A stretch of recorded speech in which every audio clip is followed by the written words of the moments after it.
day, round number 9 here from Pittsburg. An interesting little pairing here is these players on the left are 7-1, while the team on the right is 6-2, so a little pair down action. Bad luck for the team on the left. We'll see if the team on the right there, and Skarren, Ingram, and Rubin, can win this match and advance into day number 2. It was a joy watching Steve play earlier. And actually, I'll be honest, even though this Hogak deck is very, very good and arguably broken, it is actually weirdly fun to watch play. Yeah, I mean, so you know what's a great thing about this deck? It gets it over with. That's true.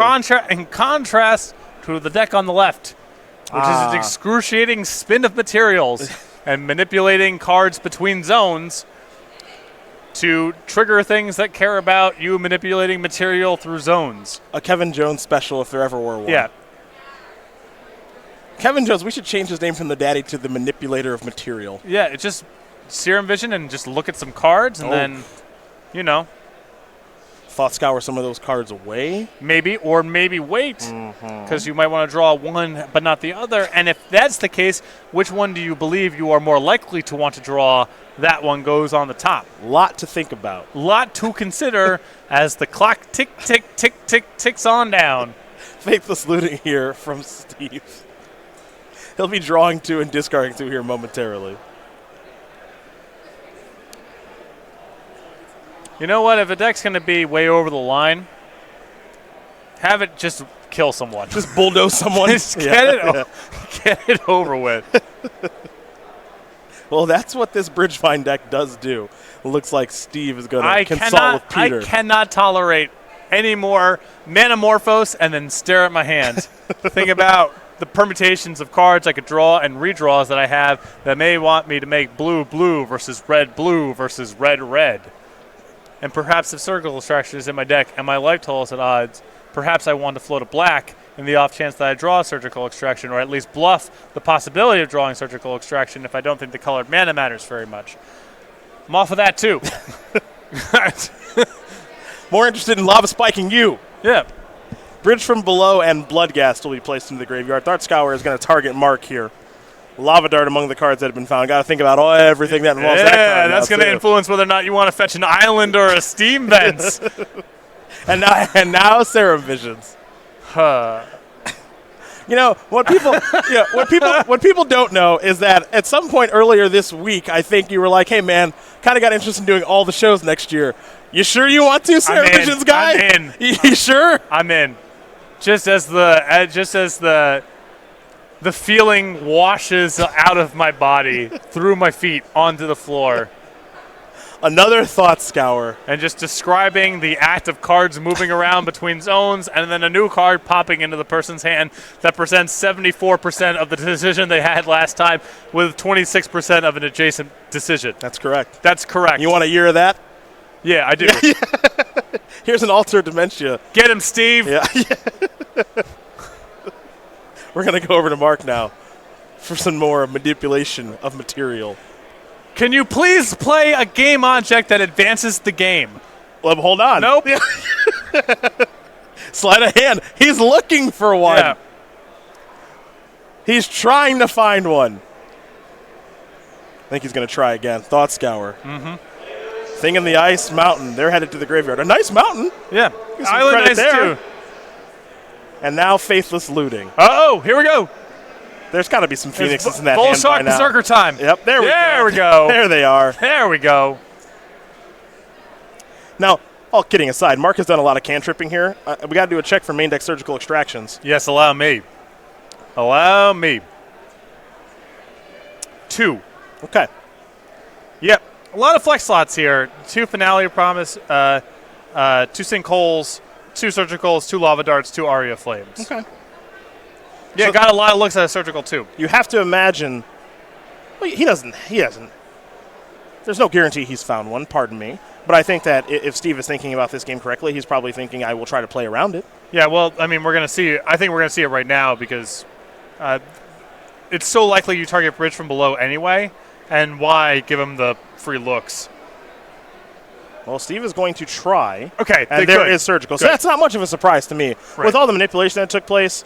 Taking care of the Bridge from Below is very smart here by Mark.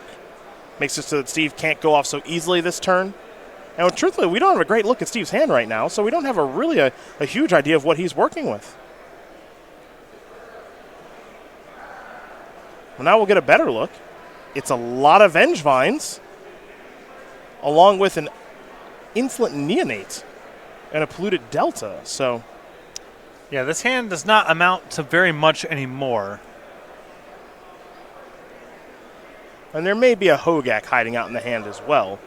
But Steve wanted to start by sacrificing Bloodghast to Alter Dementia, milling himself for a couple of cards and making a zombie and going that way. But this Surgical Extraction has certainly broken that up.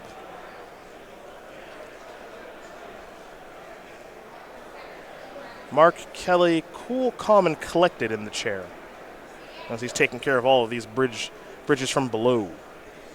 There they go.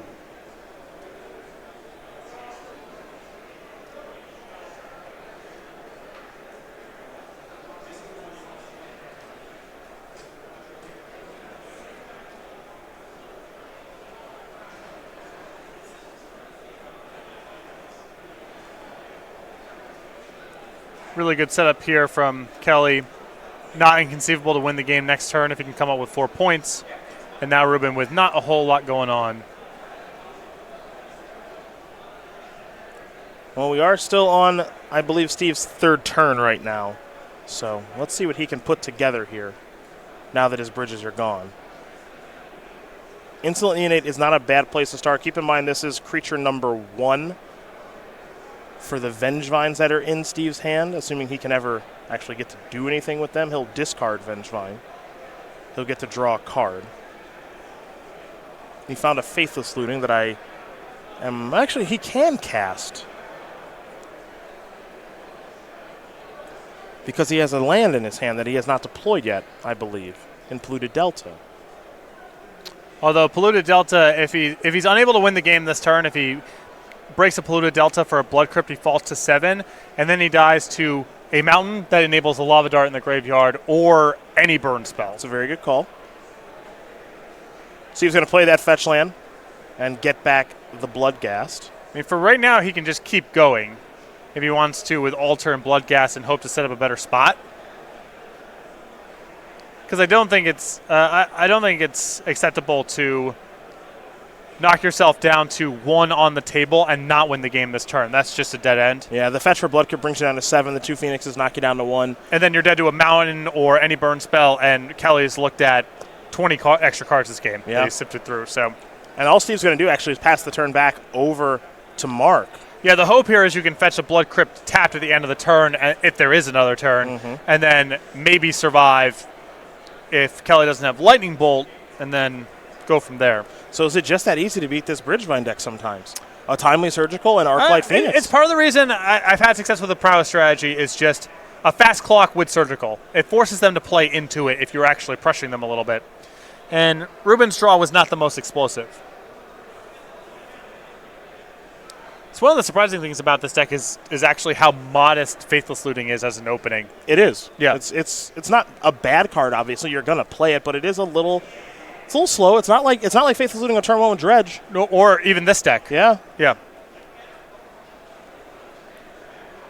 Discarding a couple cards here is Mark. He's going to come in here for 6, knock him down to 4. I'd be shocked if he didn't have a Bolt. Again, he's got to see so many cards. There's your Bolt.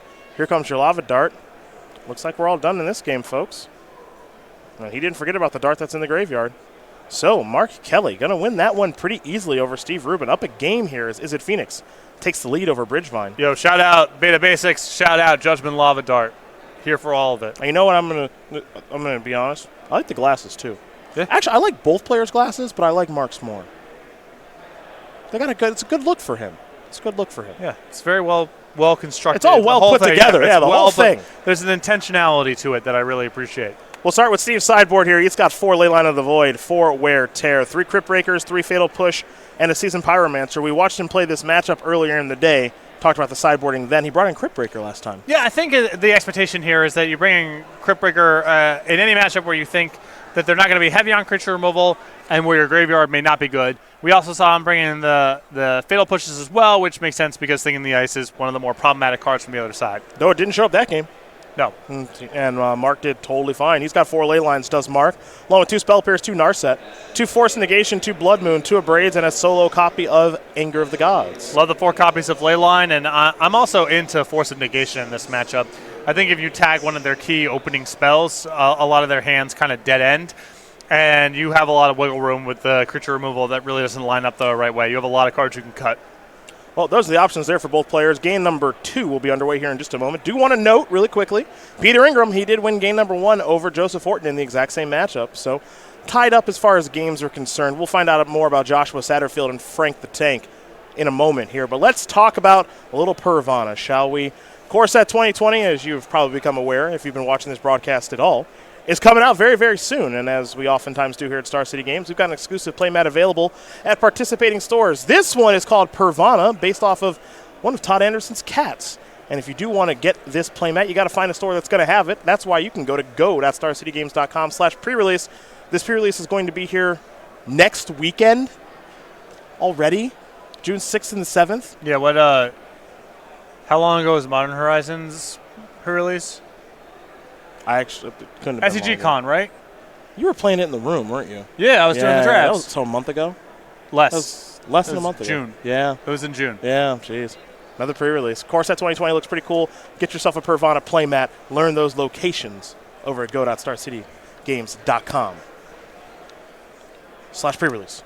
Frank Skarren, he won game number 1 with Is It Phoenix over Joshua Satterfield playing humans. We're going to watch game number 2 here of this in just a moment. We will, of course, jump around to the best of our ability.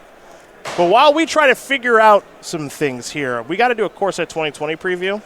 Talk to me. I'm going to let the people at home choose, which is very dangerous. How are you? They're going to tweet at me, and I'm going to do the first one that we haven't done yet from the tweets. So All right, this is your chance. Be fast about it and use the hashtag, because Cedric's into that. Yeah, it's me. SCGPITT. There it is. You're really big into hashtags, Find too. other enthusiasts with which to discuss your preferred preview card. You know what the term is? It's called join the conversation. Join the conversation. There you go. That's what you call it when you shout with strangers on the internet. Conversation. Todd just tweeted at me and said, my cat's name is Jaeger. That's not a preview card, Todd. And you didn't use the hashtag. I think the instructions were pretty simple. Put him in Twitter timeout. Yeah, report it. Report that tweet. Report it. It's an act of violence. Yeah, report I'm gonna that. block him. I'm gonna report that tweet. Yeah, okay, Hold good. on. I mean, I'm gonna try to. Also, he had the audacity to put how to pronounce Jaeger in quotations. Like, I don't know how to pronounce it. Hold on. The tweet is one thing. The pronunciation is just another. You're being reported by Patrick right now, Todd. This is no joke. You better delete that tweet quick. Noah, we are not doing pacifism. Stop it. Ooh, now I like this one by Jason Chandler. I'm into that. Jason, you win. I'm not going to tell anyone what it is, but you followed all the directions. You used the hashtag. You picked a card we haven't used yet. We haven't reviewed yet, pardon me. So, Jason Chandler, you win. That tweet has been reported. Yeah, as offensive or abusive. Yes. Sorry, Todd. You didn't follow the rules.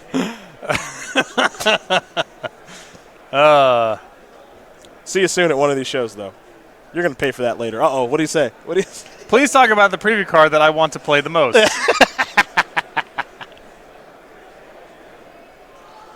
Got him. Yeah. Looks like Mark is going to take a mulligan here. The pronunciation guide is abusive and offensive. Yeah, I'm offended. But we'll let the fine folks over at Twitter make that call. That's ultimately, true. Todd. They,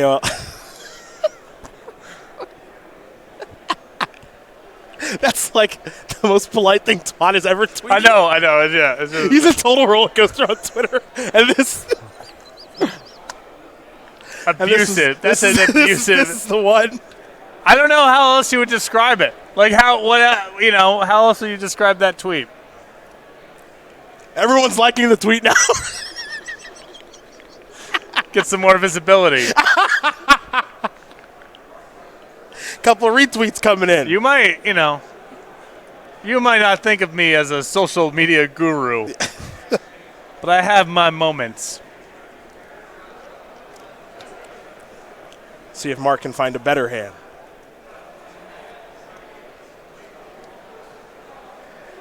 As these players will be given the green light here in just a moment. It looks like he's going to do a little scrying. You know what? What's up?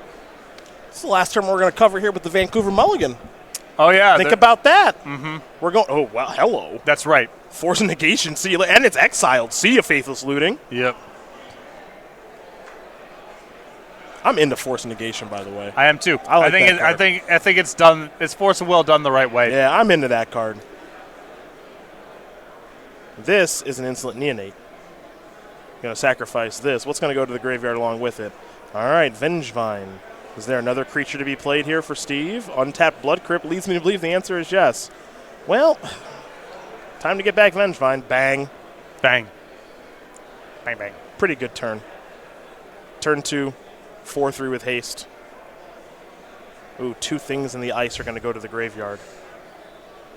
Now we head back to Mark for his second turn. A Serum Visions. Manipulation of material. That's great.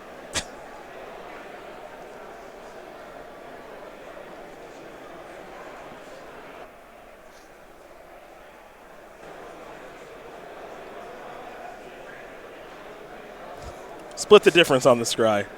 Man, when I report a tweet, Twitter hides it from me. That's really annoying. That's brutal. It's brutal. You have to talk to the powers that be. No, you don't understand. It's a joke. I'm just trying to annoy a dear friend. I'm not really trying. I'm not really trying to report it. Yeah. I hope they message you and ask for like a multiple paragraph explanation. Oh no, it was just funny to me. Yeah. That's all. Here's an attack for 5. Todd's all right, you know. It's not, you know. We got another carrion feeder, a bloodstained mire, and a passing of the turn. Be a good time, good-ish time for Anger of the Gods. Not the best time. Here's Thought Scour. Yeah, you would sack it. I mean, it wouldn't be bad. It would clear everything up. Wouldn't kill Vengevine forever. Here's another Faithless Looting. Might be time for a couple Arclight Phoenixes to head to the graveyard. And see, this is the other side, the kind of draws that Bridgevine can have, based around Vengevine. You know, over the years that we've done coverage, we've seen a lot of players try to build a Bridgevine deck, and it's just been a little too inconsistent. This seems like the pretty clearly most consistent version of the deck. Yeah. Well, the part of it is how multi-dimensional it is. We're seeing the deck win through Graveyard Hate, even without access to its graveyard some amount of the time. The fact that you can combo kill outside of the attack step is a big thing, too. Yeah. You can't just lock this deck out with Ensnaring Bridge or Worship or some weirdo like that. And the angles of attack, you know, you got to be able to stop draws like this where you just get run down by creatures with very little opportunity to respond by interacting with their graveyard. On turn 2, you got a 4-power creature coming at you. That's no joke. We see Arclight Phoenix decks do that with just Arclight Phoenix, and, you know, 3 is obviously less than 4, and that's plenty good. Right. All right, here's another Carrion Feeder. 3. Uh-oh, it's a bit, you got to do, oh boy. When you start tapping the creatures Convoke, it's like kind of a giveaway. Yeah, but also, you know, what are they going to do about it? 3. Okay, so is he okay, he's attacking. All right. I like that shift. It was just me trying to attack, not play Hogak, which you can't do right now anyway. And now the window is closed for Anger of the Gods. This Correct. is a separate, you know, Rubin gets to turn something into a 4/4. Everything's in the graveyard still. Fiery Islet is the land. This is a thing in the ice. 4 ice counters on that. We'll get a big die on there in just a moment. I know our table spotter will take care of it because he's been excellent all weekend long. Now we head back over to Steve Rubin.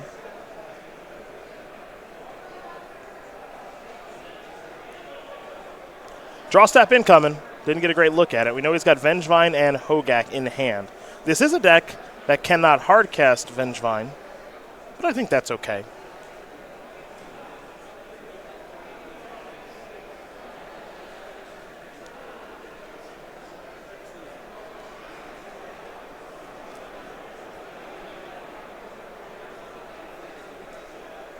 Thinking about playing some sort of 1-mana spell here. This Okay. I don't mind a Crypt Breaker right now. There might be a response to Crypt Breaker. Yeah. Might be time to try to get some of these carrion feeders off the battlefield. Yeah, if you can. I mean, yeah, it's not the best use of resources. It's also just mana neutral on any sort of Hogak interaction too, because them being on the battlefield versus in the graveyard is the same thing.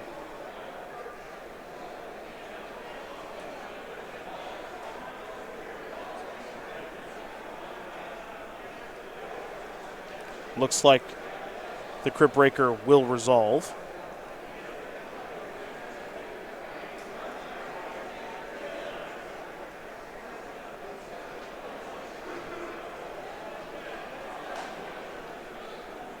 Steve is going to draw a card.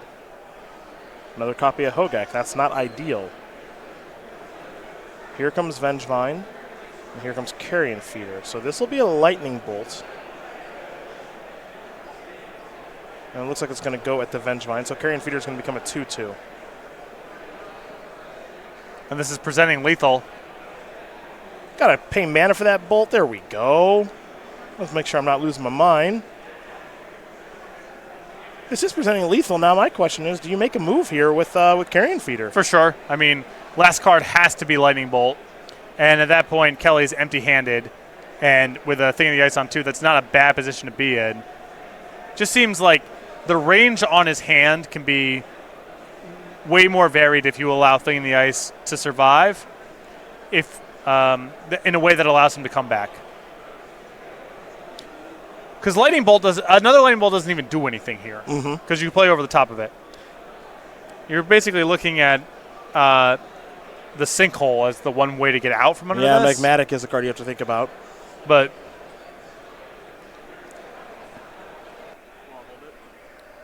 I think this is just too good of a spot.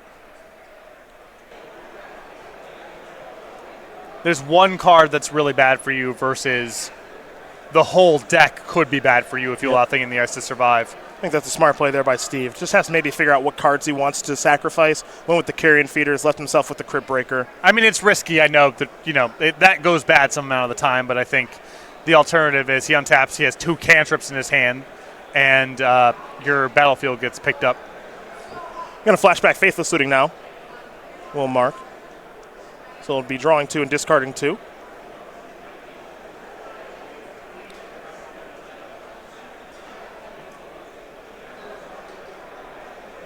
Lava Dart Phoenix.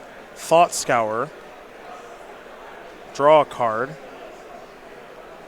I mean, Dart's not a bad find.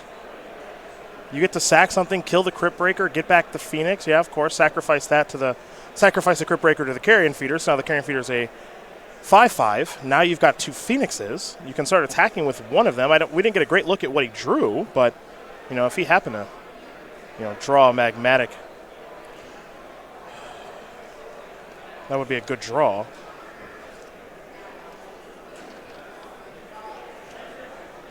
little surprised to see no attack there, though. Well, you're just chump blocking otherwise. This way you might actually pull ahead. I like this play by Steve. Get a Hogak on the battlefield. Basically take a turn off to get a Hogak on the battlefield and present something that's, well, I guess you get to do that too. Yeah, Jeez. it's not taking a turn off. Never mind. Didn't take I always think of Bloodghast being coming back from the graveyard. He just cast it and then played Hogak, and now Vengevine comes back. That's a heck of a turn. Jeez.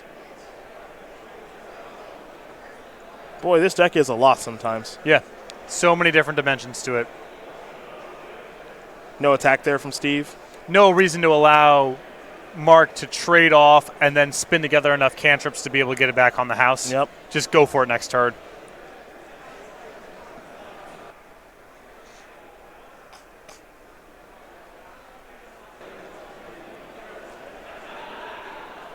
Sacrifice a Fiery Islet. And Kelley's going to pack it in. So we are all tied up here between Mark Kelley and Steve Rubin. Really well played game there by Steve in the early stages, of course, just pretty automatic with the Vengevine, but then figuring out a great way to balance things. Yep. So it looks like Frank Tank has won his match. Is it Phoenix versus Humans over Joshua Satterfield? So What do you think? We think we stay here, or we go to the middle seat and watch old Peter Ingram battle? It's literally the same decks, but whatever. Let's go over. All right, let's go to Peter. We'll hold Steven's match. We'll go to Peter. Let them sideboard, you know. And then if we've got time to jump back over to Steve, we'll do that. If Joseph Horton wins, we go back to the Rubin versus Kelley match. If Peter Ingram wins, we're done, see. So there you go. And for everyone wondering at home, the Core Set 2020 card we'll be going over is Bag of Holding. Cool. Who's our winner? Jason Chandler. Congratulations. Picked that one. So we'll be doing that at the end of the round.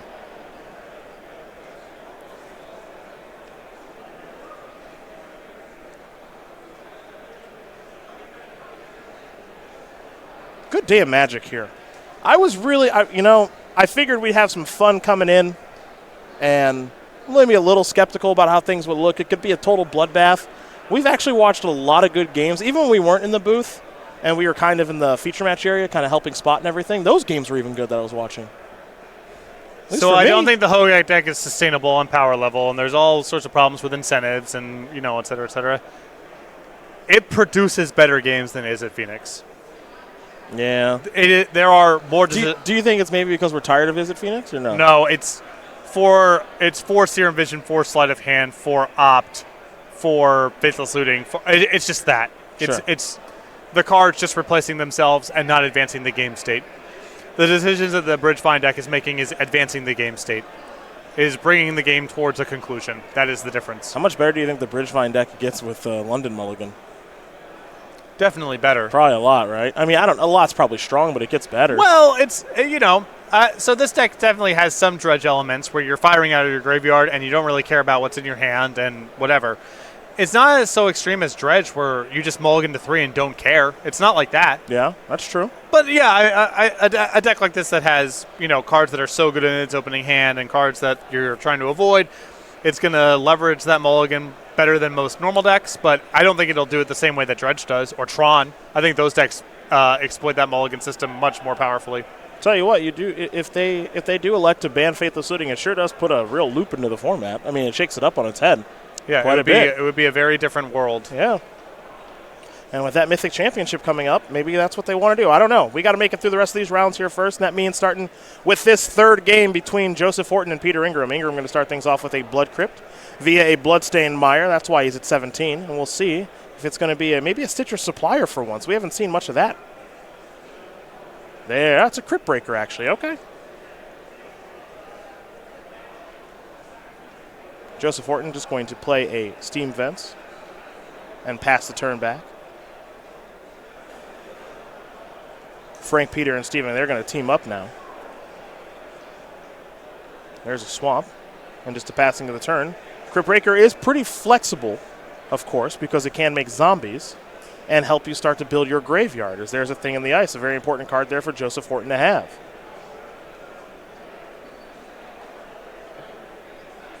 Bloodghast will go to the graveyard. A zombie will enter the battlefield. It's Justin Parnell from Commander Versus fame.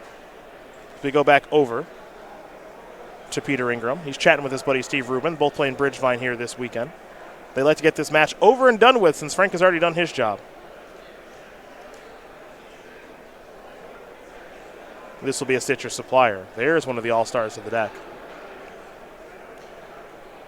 Top 3 cards are headed to the graveyard. Bloodstained Mire, Faithless Looting, and Big Trouble. Big Trouble in Hogak. Oh, with a Lightning Axe, too.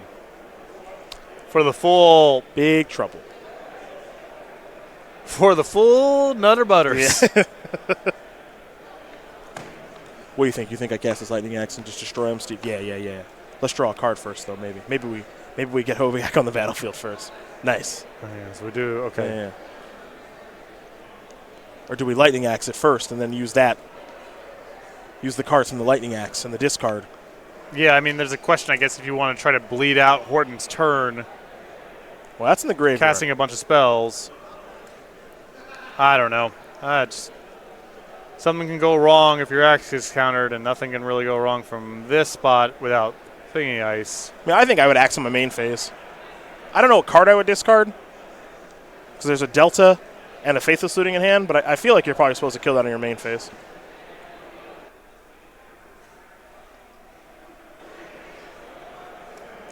I guess you could. Do you want to do it on Horton's upkeep to play around Force negation? Yeah. All right, that makes some sense to me. Yep. Yep, okay. That's the decision the team comes to on the upkeep to play around that brand new counterspell. This opens you up to, there's some mixture of Manamorphoses and blue spells that could trigger it here, but probably less likely than just there's a Force of Negation. Yeah, it's got to be, the perfect 4 cards or close Double to it. Manamorphose into, 2 Thought Scour type effects. Or free spells. Surgical or something works itself into the equation. Yeah. Gut Shot, potentially Lava Dart with Flashback, because that's 2 spells. I mean, if Mark is thinking about this, it leads me to believe that he might have some way to actually transform this or get close. Well, if he has a Manamorphose, then Joseph, sorry. If he's got a Manamorphose, then he's certainly got draws to it if he doesn't have it right now. And it's so good for you if you hit, and so bad for you if Thing in the Ice dies that, I don't know. It might be worth it. Even if you have to spike another Manamorphose right off the top, it might be worth going for it.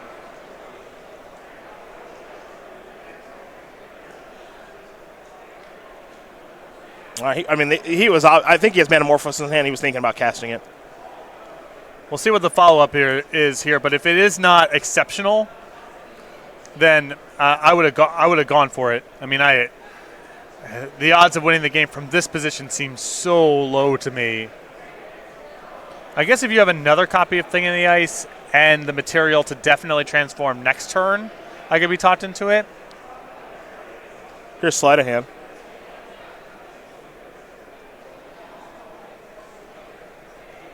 We'll move around a little bit of material here.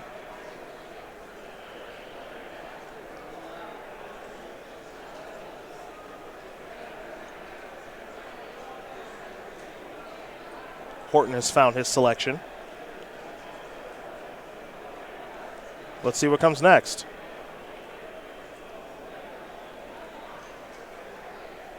All right, there's the Manamorphose. Not so much of a surprise there. Figured he had it in his hand, given how much he was thinking on the upkeep. Another Sleight of Hand with a mana floating.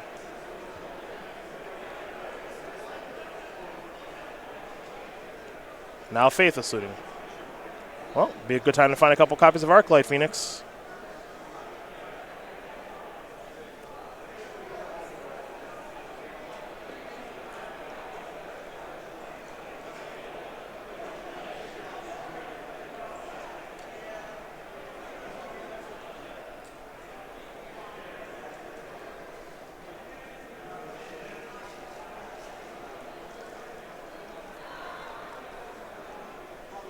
At least one Phoenix coming back.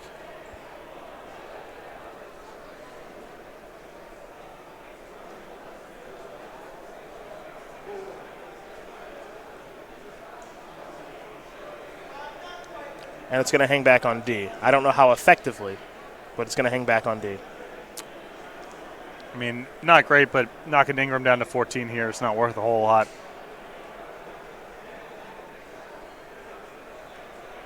Ingram can start by attacking. He can draw a card with Crypt Breaker and the other 2 zombies. I think getting there with Hogak is kind of the easy part. Get your 8 points of damage. Can't believe it's 8. But get your 8 points of damage through. Horton's going to fall down to 11.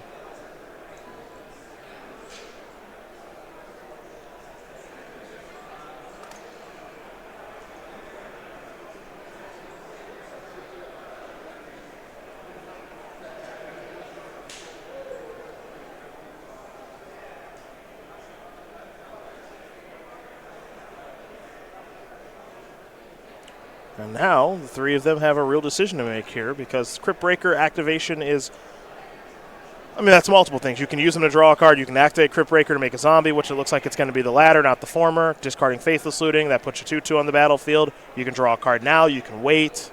Yeah. Looks like they're going to wait. Yeah, I think that what they want to do here is make sure that there's not an opportunity for Horton to respond to the Crypt Breaker activation with a removal spell. So do this now. Make sure that you have 3 zombies, and at the end of Horton's turn, you can draw your card. Serum Visions to start here for Mark. He needs a good one. Okay. I don't know if that's a sarcastic smile or not. He looks sort of happy. Both cards going to go to the bottom. Mountain. Is this Anger? It's Faithless Looting from the Graveyard. Okay. Not as good. No.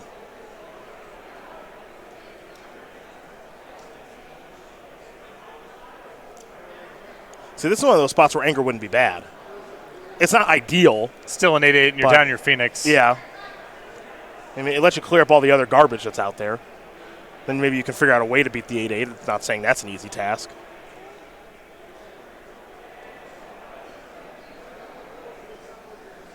And now there's a Surgical Extraction that can be played, but it's notable that Surgical brings Joseph from 11 to 9. Yep.